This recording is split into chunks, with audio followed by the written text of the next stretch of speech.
प्रिय बच्चों, उम्मीद है आप सब स्वस्थ होंगे और मस्त होंगे। प्यारे बच्चों, मैं आपसे आज कुछ बात करना चाहता हूँ और वह बात हास परिहास व्यंग की न होकर आपके जीवन से संबंधित है। आपके जीवन में सफलता प्राप्ति से संबंधित है कि आप सफल कैसे बने। तो इस संबंध में मैं सबसे पहले आपसे कहना चाहूँगा कि जितने भी प्रतियोगी छात्र हैं, जो भी छात्र प्रतियोगी परीक्षाओं में बैठना चाहते हैं, उसे उत्तीर्ण करना चाहते हैं, वो कुछ बातों का यह ध्यान रखेंगे तो वो निश्चित रूप से ही सफलता को प्राप्त कर लेंगे। उनको अपने जीवन में निराशा व हताशा का मुंह नहीं देखना पड़ेगा और वो अवश्य ही सफल होंगे। तो वो बातें इस प्रकार हैं। सबसे पहले आप ये देखें कि हमारी क्षमता कितनी है। क्षमता से मतलब शारीरिक क्षमता नहीं, बौद्धिक क्षमता, कि मैं क्या करने योग्य हूँ। बच्चों, इसमें थोड़ा सा आपको लग सकता है कि ये मैं क्या कह रहा हूँ, लेकिन बात ये सत्य है। हर बच्चे का बौद्धिक स्तर एक जैसा नहीं हो सकता है और उस बौद्धिक स्तर को जो कि जन्मजात मिला है, उसको एक हद तक ही, एक निश्चित सीमा तक ही बढ़ाया जा सकता है। ये नहीं कि आपको जन्म से बौद्धिक स्तर थोड़ा कम मिला है और आप उसको असीमित ऊंचाइयों तक बढ़ा लें। ये अपवाद स्वरूप होता है, सामान्यतः ऐसा नहीं होता है। अतः सबसे पहले आप अपने बौद्धिक स्तर की जांच करें कि हमारी बुद्धि की जो क्षमता है वो कितने हद तक है। हम बौद्धिक रूप से किसी भी चीज़ को पढ़ने में, समझने में कितने सक्षम हैं। इसको एक उदाहरण से समझ सकते हैं। जैसे कि हर बच्चा डॉक्टर नहीं बन सकता है, हर बच्चा इंजीनियर नहीं बन सकता है, हर बच्चा कलेक्टर नहीं बन सकता है या हर बच्चा टीचर नहीं बन सकता है। डॉक्टर बनने के लिए जो क्षमता चाहिए, जो बौद्धिक स्तर चाहिए, वो अलग है। इंजीनियर बनने के लिए जो बौद्धिक स्तर चाहिए वो अलग है। कलेक्टर बनने के लिए जो बौद्धिक स्तर चाहिए वो अलग है और टीचर बनने के लिए जो बौद्धिक स्तर चाहिए वो अलग है। तो सबसे पहले आप अपनी क्षमताओं को पहचानें। ये नहीं कि हम प्रत्येक रविवार या शनिवार को प्रत्येक एग्ज़ाम को दे रहे हैं। आप तैयारी करें।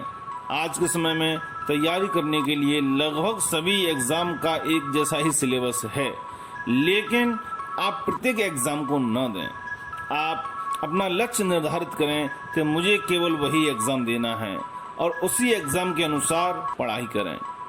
सामान्यतः होता क्या है, बच्चे अपने स्कूली शिक्षा जो कि क्लास 1 से लेकर कक्षा 12 तक होती है, उसमें तो उतना पढ़ते नहीं हैं और फिर उन 12 सालों का जो कुछ होता है उसको केवल 12 दिन या 120 दिन में किसी 1-2 गाइड के माध्यम से पढ़ना चाहते हैं और वो बच्चे 3 साल, 4 साल, 5 साल उन गाइडों को पढ़ते ही रहते हैं और उनको सफलता नहीं मिलती है। क्यों?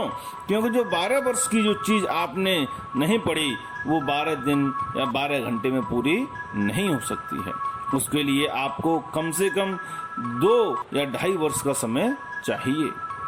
अतः आप ये निर्धारित करें कि मुझे कौन सा पेपर देना है, उसी पेपर की तैयारी ही करें। जिस प्रकार हम अपनी कक्षा में पढ़ते हैं, वर्ष भर अध्ययन करते हैं और अंत में वार्षिक परीक्षाएं होती हैं, उसी प्रकार आप किसी भी परीक्षा को जिसको देना चाहते हैं, जिसमें उत्तीर्ण करना चाहते हो, उस परीक्षा को लक्ष्य निर्धारित करके कि ये परीक्षा मेरी 12 महीने बाद होगी, 15 महीने बाद होगी, तो मैं जिस तरह कक्षा में पढ़ता था उसी तरह वर्ष भर 15 महीने अनवरत उसी की पढ़ाई करता रहूँगा और वार्षिक परीक्षा के रूप में मैं अपनी परीक्षा को दूंगा, तो निश्चित रूप से आपको सफलता एक ही बार में मिल जाएगी।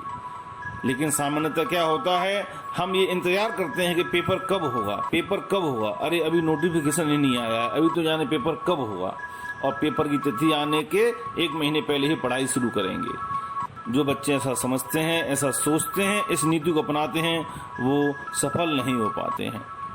बच्चे वही सफल होते हैं जो पेपर कब होगा कब नहीं होगा उससे मतलब नहीं है, मुझे वो बनना है। अरे वो पेपर पहले भी तो हुआ है, तो लगभग उसका जो सिलेबस है वो आपके पास है, आप बस उसी को तैयार करके रखिए। ऐसा तैयार करके रखिए कि वो पेपर 1 वर्ष में हो, 15 महीने में हो, 18 महीने में हो, बस आपका सिलेक्शन एक ही बार में हो जाए। तो आप विशद रूप से, विस्तृत रूप से, नियमानुसार, नियमित रूप से पढ़ाई करेंगे, सिलेबस तैयार करेंगे तो निश्चित ही आपको सफलता मिल जाएगी, बशर्ते आप इस इंतजार में ना रहें कि पेपर जब होगा तभी पढ़ लेंगे। दूसरी बात, कुछ हद तक आप ये भी देखिए कि हमारी आर्थिक स्थिति कैसी है। इसको भी ऐसे समझेंगे कि जैसे हम किसी पेपर को देना चाहते हैं, 1 बार दिया, 2 बार दिया, लेकिन हमारा उसमें सिलेक्शन नहीं हुआ, और उधर हमारे पास पैसे भी उतने नहीं हैं, माँ बाप आर्थिक रूप से सक्षम नहीं हैं। तब क्या होता है, माँ बाप पैसे जुटा नहीं पाते हैं और आप पर भी एक दबाव रहता है, मानसिक दबाव रहता है कि मेरे माँ बाप पर पैसे नहीं हैं और मेरा सिलेक्शन नहीं हो रहा है। तो उस क्षण में, उस दौरान आप उस मन से पढ़ाई नहीं कर पाओगे जिस मन से पढ़ाई आपको करनी चाहिए, क्योंकि आप एक असहज, एक अनजाना सा दबाव महसूस कर रहे हैं। अतः आप इतनी कठिन परीक्षा को न चुने जिसको कि पास करने में आपको कठिनाई हो। कठिन से मतलब सामान्यतः देखा जाए तो कोई परीक्षा कठिन नहीं है, लेकिन टीचर बनना डॉक्टर या इंजीनियर बनने से आसान है, और डॉक्टर और इंजीनियर बनना कहीं ना कहीं किसी हद तक डीएम कलेक्टर बनने से आसान है। तो आप अपने आर्थिक पक्ष को भी जरूर देखें। इन 2-3 बातों का ध्यान रखकर यदि आप अपनी तैयारी करते हैं तो निश्चित रूप से ही आपको प्रथम प्रयास में ही, प्रथम में नहीं तो द्वितीय प्रयास में तो निश्चित रूप से सफलता मिल जाएगी, और आप जो तैयारी कर रहे हैं वो आपकी सफल हो जाएगी। सामान्यतः आप देखते होंगे किसी भी कोचिंग पर कितने भी बच्चे आ रहे हैं, उसमें से मुश्किल से 1 या 2% बच्चे ही सफल होते हैं, बाकी बच्चे बस तैयारी करते ही रहते हैं। क्यों? क्योंकि उनका एक लक्ष्य निर्धारित नहीं है, एक गोल निर्धारित हो जाना चाहिए। यदि हम एक नाव की सवारी करेंगे तो हम पार हो जाएंगे, भले ही जाना एक ही धार में है, लेकिन उसी धार में यदि एक पैर एक नाव पर रखकर चलेंगे तो डूब जाने का खतरा है, और खतरा क्या, डूब ही जाएंगे। भले ही सिलेबस एक जैसा है, लेकिन हमको परीक्षा एक ही देनी है, न कि 4। अतः बच्चों, मैं समझता हूँ आप इस बात को अमल में लाएंगे और अपने जीवन में अब तक जो भूल हुई है उसको सुधार कर किसी भी परीक्षा में जिसका लक्ष्य आप निर्धारित कर लेंगे उसमें सफल होने का प्रयास करेंगे, और ईश्वर निश्चित रूप से आपको सफलता की ऊंचाइयों पर ले जाएगा। Be brave, be safe. कोई भी लक्ष्य बड़ा नहीं, हारा वही जो लड़ा नहीं।